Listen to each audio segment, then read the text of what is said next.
नमस्कार दोस्तों। आ गया हूँ मैं पंकज मेहरा लेके आपके लिए एयरफोर्स प्रैक्टिस सेट 9 नेक्स्ट जो हमारा प्रैक्टिस सेट है। और आपका चैनल पे हार्दिक स्वागत करता हूँ। जल्दी से हम लोग प्रैक्टिस सेट को स्टार्ट करें उससे पहले आप फटाफट से वीडियो को शेयर कर दें, लाइक कर दें और चैनल पे रहे हैं तो चैनल को सब्सक्राइब कर दें। तो बढ़ते हैं हमारे प्रैक्टिस सेट की तरफ। और एट्थ प्रैक्टिस सेट में मैंने आपको क्वेश्चन ऑफ द डे दिया था, दैट वाज नरेशन, राइट। और यही क्वेश्चन आपके सामने है। बहुत सारे बच्चों ने जवाब भी दिया, अच्छा सा उनको बनाने की कोशिश की, लेकिन अब आपके सामने ऑप्शंस है, राइट।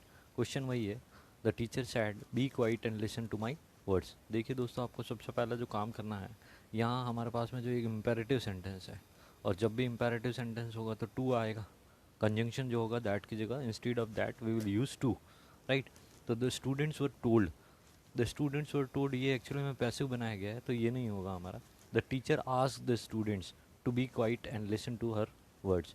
दोस्तों ये बिल्कुल सही हो जाएगा। मैं आपको इस सेंटेंस में सिर्फ यही बताना चाह रहा हूँ कि आस्क ज़रूरी नहीं है कि हम लोग इंट्रोगेटिव सेंटेंस में यूज़ करेंगे। समटाइम्स आस्क का मतलब कहना होता है, और इसको हम लोग इम्पेरेटिव सेंटेंसेस में भी यूज़ करते हैं। The teacher ask the students, और हम लोग क्या क्या यूज़ करेंगे, since it is imperative sentence we will use to be quiet and listen to her words. I hope दोस्तों आपको समझ में आया होगा। यहाँ मेरा ये क्वेश्चन लेने का सिर्फ एक ही मकसद था कि आज का आप सिर्फ इंट्रोगेटिव के लिए बचा के नहीं रखे, आज को आप इम्पेरेटिव सेंटेंसेस में भी यूज़ कर सकते हैं। आई होप आपको समझ में आया होगा। बढ़ते नेक्स्ट क्वेश्चन की तरफ। नेक्स्ट मतलब हमारा फर्स्ट क्वेश्चन जो है, फर्स्ट क्वेश्चन है अरेंज द गिवन सेंटेंस। दोस्तों आपके लिए PQRS आ गया है, इजी सा PQRS है। अरेंज द गिवन सेंटेंस में, from a shop of a meat stole a piece the hungry dog. तो दोस्तों आपका जो सही आंसर हो जाएगा, the hungry dog stole a piece of meat from a shop, right. तो ये हमारा डी ऑप्शन हो जाएगा, that will be SRQP, right. बढ़ते हैं नेक्स्ट क्वेश्चन की तरफ।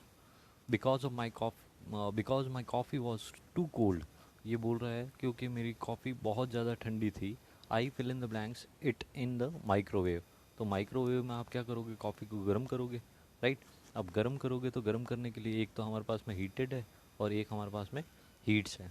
तो हम लोग देखेंगे माई कॉफ़ी वॉज दे रखा है, और वॉज पास को डिनोट करता है, तो we will use option A. बढ़ते हैं नेक्स्ट और थर्ड क्वेश्चन की तरफ, that is choose the correct one word substitution. दोस्तों बहुत ज़्यादा इंपॉर्टेंट वन वर्ड सब्स्टिट्यूशंस हैं, इनके ऑप्शंस भी बहुत ज़्यादा इंपॉर्टेंट है। To give up the position of being king. दोस्तों इसका क्या मतलब हुआ, गिव अप का मतलब होता है छोड़ देना, अबंडन जो कल आपको बताया था। To give up the position of being king, राजा बनने से अपने पद को त्याग देना, जैसे भगवान श्री राम ने किया था, that is abdicate, right. Abdicate, abandon बोल दो या गिव अप बोल दो, ये तीनों एक ही चीज़ है, राइट। एब्डिकेट पर्टिकुलरली यूज़ किया जाता है जब आप राजगद्दी को छोड़ने को तैयार हो जाते हो, राइट। एसेसिनेशन बहुत ज़्यादा इंपॉर्टेंट स्पेलिंग है, राइट। एसेसिनेशन का मतलब होता है राजनीतिक हत्या को बोला जाता है, या राज सिंहासन प्राप्त करने के लिए जो हत्या होती है, दैट इज़ एसेसिनेशन। इसकी स्पेलिंग बहुत इंपॉर्टेंट है, मैंने 2 स्टार मार्क किए हैं। एल्टुरिस्ट का मतलब फिलेंट्रोपिस्ट होता है, वन हु लव्स मैनकाइंड। और रैत का मतलब होता है पुष्प चक्र, फूलों की जो माला होती है, दैट इज़ रैत। और दोस्तों एक रैत मैंने आपको लास्ट प्रैक्टिस सेट में बताया था, दैट इज़ WRATH। इस रैत का मतलब होता है क्रोध या काल, राइट। बढ़ते हैं नेक्स्ट क्वेश्चन की तरफ। द स्टेट ऑफ बीइंग और रिमेन्ड अनमैरिड। ऐसी अवस्था जिसमें व्यक्ति क्या रहता है, लिविंग और रिमेन्ड अनमैरिड, ठीक है। इसको बोला जाता है सन्यासी या फिर celibacy, right. Celibacy will be our correct answer. साइनसॉल मीन्स डी ऑप्शन हो जाएगा, सेंटर ऑफ अट्रैक्शन, ठीक है, आकर्षण का केंद्र। फैबल एक प्रकार की कहानी होती है जिसमें पात्र जो होते हैं वो एनिमल्स होते हैं, और बेसिकली जो स्टोरी होती है वो कुछ ना कुछ मॉरल देती है। जैसे अपने शेर और खरगोश की कहानी सुनिए, कछुए और खरगोश की कहानी सुनिए, राइट। और एम्बेजलमेंट का मतलब हो जाएगा गबन, राइट। दोस्तों ये बहुत इंपॉर्टेंट है, इसकी स्पेलिंग जो है बहुत बार पूछी जाती है। मिस अप्रोप्रिएशन ऑफ फंड्स के लिए ऐसा बोला जाता है। बढ़ते हैं हमारे नेक्स्ट क्वेश्चन की तरफ। Choose the correct passive voice. दोस्तों पैसिव वॉइस चूज़ करना है आपको, और पैसिव वॉइस करने से पहले मैं फिर से आपसे कहता हूँ कि फटाफट से वीडियो को शेयर कर दे, लाइक कर दे, और चैनल पे नया है तो चैनल को सब्सक्राइब कर दे, ताकि और नोटिफिकेशन के लिए बेल आइकन को प्रेस कर दे ताकि जल्दी से जल्दी आपको न्यू वीडियो की नोटिफिकेशन मिल जाए। हु नोज़ यू, दोस्तों मैंने आपको कल ही बताया था, जब भी सेंटेंस में हु आता है तो हमारे पास में एक चीज़ होती है कि हम उसको या तो बाय हुम में चेंज कर देते हैं या हु को रहने देते हैं और बाय लास्ट में आ जाता है, राइट। प्रेजेंट सिंपल है तो हम लोगों ने प्रेजेंट कंटिन्यूस किया है, who is known by you. लेकिन दोस्तों ये आंसर जो हो जाएगा ये गलत हो जाएगा, जैसे एक वजह से कि मैंने आपको बताया था जब भी एक्टिव वॉइस में नो वर्ब आएगी तो पैसिव में नोन के साथ में जो है टू यूज़ किया जाएगा। अगर ये बात बिल्कुल सही है कि नोन के साथ में टू यूज़ किया जाएगा तो बाय होम की जगह instead of by home we will use to home are you known, right.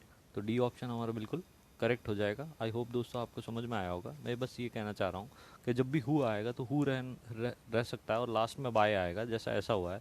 लेकिन इस सेंटेंस में जस्ट इतनी सी गलती है कि यहाँ पे क्या होना चाहिए था, टू होना चाहिए था, राइट। तो बाय होम की जगह instead of by home we will use to home. Next question, our next question is error related, find the error in the following sentences। देखिए दोस्तों एरर बहुत ही सिंपल लिए हैं मैंने आपके लिए, लेकिन इम्पॉर्टेंट है, राइट।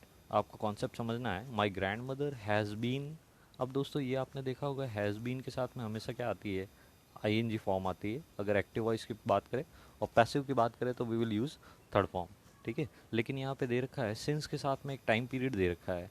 सिंस फोर के साथ जब भी टाइम आता है तो हम लोग सेंटेंस को जो है प्रेजेंट परफेक्ट का या परफेक्ट कंटिन्यूस का कंसीडर करते हैं।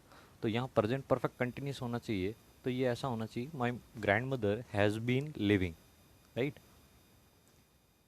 ईजी था। बढ़ते हैं नेक्स्ट क्वेश्चन की तरफ।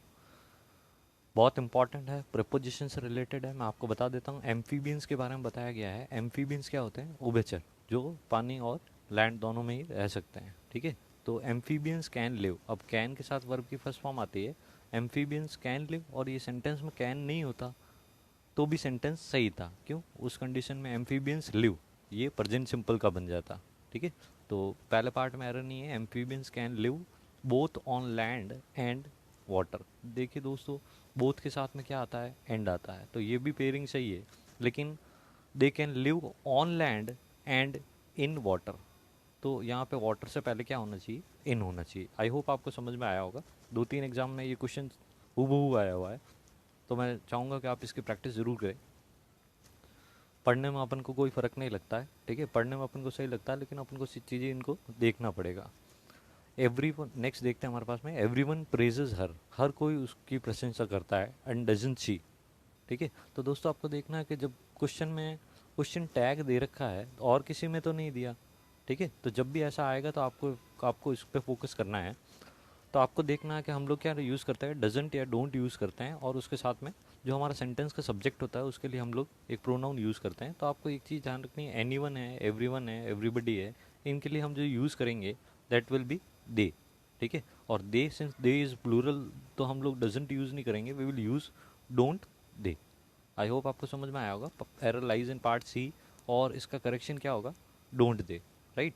ये आपको याद रखना है, एवरीवन, एनीवन, इन सबको दे में चेंज किया जाता है। As a little child she was afraid from darkness, छोटे बच्चे होने के कारण वह अंधेरे से डर रही थी। आपको दोस्तों पता होना चाहिए शी वॉज अफ्रेड फ्रॉम नहीं आएगा, ये प्रपोजिशन से रिलेटेड है, there should be she was afraid of darkness, right. बढ़ते हैं हमारे नेक्स्ट क्वेश्चन की तरफ। Choose the correct preposition. दोस्तों मुझे पता है आपको प्रपोजिशन से बहुत ज़्यादा प्रॉब्लम है, इसीलिए मैं प्रपोजिशन पे ज़्यादा फोकस कर रहा हूँ, और बहुत ही जल्दी आपके पास में प्रपोजिशन से रिलेटेड एक डिटेल्ड वीडियो होगा, ठीक है। तो आपने प्रैक्टिस सेट में जो भी क्वेश्चन आए हैं उन सबको एक नोटबुक में लिखना है, उनको बार बार रिवाइज करना है। Do not laugh eight, right.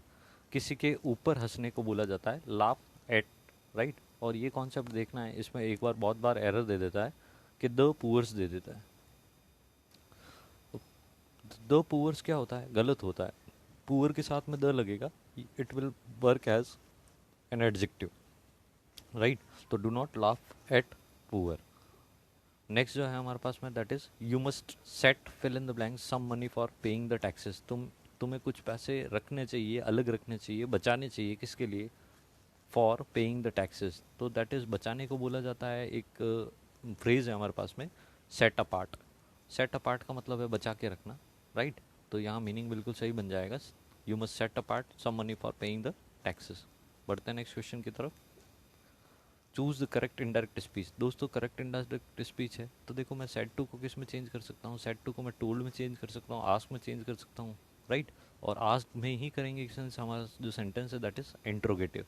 तो आस्क की बात करें तो आस्क पहले में आस्क टू दे रखा है, वो नहीं होता है, आस्क टू नहीं होता है, राइट। तो बी और सॉरी सी और डी में से हमारा ऑप्शन हो सकता है ask me what my name is और व्हाट माई नेम वॉज। तो यहाँ प्रेजेंट में है, आप देखोगे प्रेजेंट में है, ये पास्ट में बन जाएगा। और यही रहता है डब्ल्यू एच वर्ड के बाद में हम लोग किसका यूज़ करते हैं, सब्जेक्ट का, और उसके बाद में हेल्पिंग वर्ब का। So our correct answer will be option D. I hope दोस्तों आपको समझ में आ रहा होगा कि किस टाइप से एलिमिनेशन मेथड का यूज़ किया है। नेक्स्ट हमारे पास में है it is cold enough today and what is the underline word in the sentence. दोस्तों आपको एक वर्ड दे रखा है इनफ, इसको बारे में बताना आपको कि इनफ क्या है, कौन सा पार्ट ऑफ स्पीच है। तो दोस्तों आप देख सकते हैं इनफ जो है हमारे पास में एडजेक्टिव भी होता है और एडवर्ब भी होता है, राइट। दोस्तों आपको रटना नहीं है कि मैंने इनफ को देख लिया इसमें एडवर्ब है तो एडवर्ब भी होगा हमेशा, राइट। मैंने बोला इनफ जो है that is adjective as well as adverb. इस पर्टिकुलर सेंटेंस में इट इज़ कोल्ड है, राइट। कोल्ड एक एडजेक्टिव है और एडजेक्टिव को मॉडिफाइड कर रहा है, तो इनफ क्या है, एडवर्ब है। एक चीज़ और ध्यान रखते हैं कि जब भी एडवर्ब होगा तो जिस एडजेक्टिव को मॉडिफाई कर रहा है उसके बाद में आएगा, राइट। और एडजेक्टिव होगा तो जिस नाउन को क्वालिफाई या मॉडिफाई कर रहा है उससे पहले आएगा। आई एट इनफ फूड, एक सेंटेंस लिखता हूँ, आई एट इनफ फूड, राइट। कि मैंने पर्याप्त भोजन खाया तो या भोजन किया, तो ये एक हमारा नाउन है और इस नाउन को मॉडिफाइड कर रहा है कि कितना भोजन खाया या कितना भोजन लिया, एनफ, राइट। तो ये एडजेक्टिव है। लेकिन इस पर्टिकुलर सेंटेंस की बात करें, हमारे क्वेश्चन की बात करें, तो enough is adverb in the particular sentence. बढ़ते हैं नेक्स्ट क्वेश्चन की तरफ। Choose the correct synonym. Synonym दोस्तों बताना आपको सजेशियस का। सजेशियस का मतलब दोस्तों कनिंग होता है, क्लेवर होता है, चालाक होता है, तो ऐसा कोई वर्ड नहीं मिल रहा हमको, लेकिन ये ऑप्शन हमारा सही हो जाएगा, दैट विल बी इंटेलिजेंट। बाकी रफ आपको पता है खुरदरा होता है, पुअर और लॉन्ग आपको पता है, पुअर गरीब और लॉन्ग बड़े से है। नेक्स्ट हमारा जो सिनोनिम है दैट इज़ टिमिड। दोस्तों टिमिड जो होता है दैट इज़ कायर, कायर बोल सकते हो या डरपोक, ठीक है। तो कायर या डरपोक जब हम बोलेंगे तो टिमिड का मतलब हमारे पास में हो जाएगा भयभीत, अफ्रेड। आज ही अपन ने देखा था, और अफ्रेड के साथ में किसका यूज़ करते हैं, ऑफ का। बोल्ड का मतलब निर्भीक हो गया, ठीक है। तो निर्भीक हो गया तो ये इसका क्या हो गया, सिनोनिम हो गया, सॉरी एंटोनिम हो गया। एंटो नहीं पूछा हमको, सिनोनिम पूछा गया। एंड्योर का मतलब होता है सहन करना, एंड्योर वर्ब है, एंड्योरेंस बोलते हैं सहन शक्ति को, राइट। और क्लियर आपको पता है। तो बढ़ते हैं हमारे 17 क्वेश्चन की तरफ। Choose the correct antonyms. अब दोस्तों ये है हमारे पास में एंटोनिम्स के कुछ क्वेश्चंस, ठीक है। तो हॉस्टाइल, हॉस्टाइल का मतलब क्या होता है दोस्तों, हॉस्टाइल का मतलब होता है दुश्मनी, शत्रुता, ठीक है। हम बोल सकते हैं हॉस्टाइल का मतलब क्या होता है, शत्रुता। तो इसका एंटोनिम जो होगा वो मित्रता जैसा होगा, friendly, right. Friendly will be our correct answer. Adverse का मतलब होता है विषम परिस्थितियाँ। नेटिव का मतलब होता है किसी पर्टिकुलर जगह से जहाँ से बिलोंग करता है। और मॉडरेट का मतलब होता है ठीक ठाक, राइट। नेक्स्ट हमारे पास में जो एंटोनिम है दैट इज़ कंडोन। कंडोन का क्या मतलब होता है दोस्तों, कंडोन का मतलब होता है क्षमा करना, माफ़ करना, पार्डन। पार्डन बोल सकते हैं, ये भी वर्ड आता है pardon.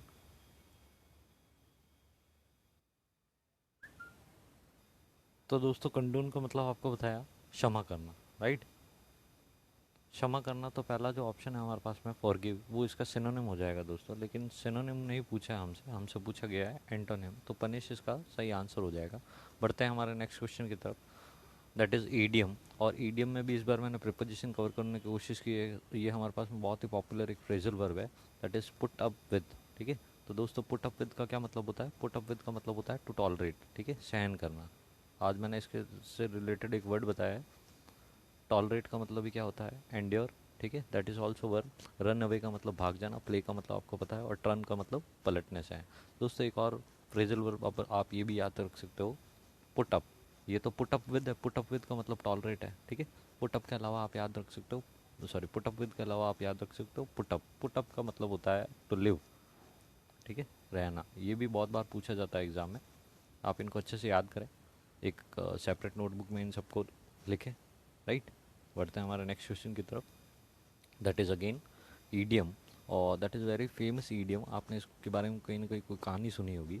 The idiom is to cry wolf. दोस्तों आपने एक गडरी की कहानी सुनी होगी जो ज़ोर ज़ोर से चिल्लाता है कि शेर आ गया, शेर आ गया, या भेड़िया आ गया, भेड़िया आ गया, राइट। तो इसका, इस ईडियम का ओरिजिन जो है वहीं से हुआ है। ये बोलते हैं to cry wolf. To cry wolf का मतलब हो गया हमारे पास में टू लिसन केयरफुली नहीं, टू क्राई नहीं, ये इसका ओरिजिनल मीनिंग है। टू क्राई ये भी नहीं हो जाएगा, लिटरल मीनिंग बोल सकते हैं हम लोग इसे। और टू गिव फॉल्स अलार्म, ठीक है, झूठा अलार्म देना या बताना, ठीक है, that will B it's correct answer. और आज का हमारे पास में जो क्वेश्चन ऑफ द डे है, आप पढ़ सकते हैं इसको, आपको कमेंट बॉक्स में आंसर करना है दोस्तों।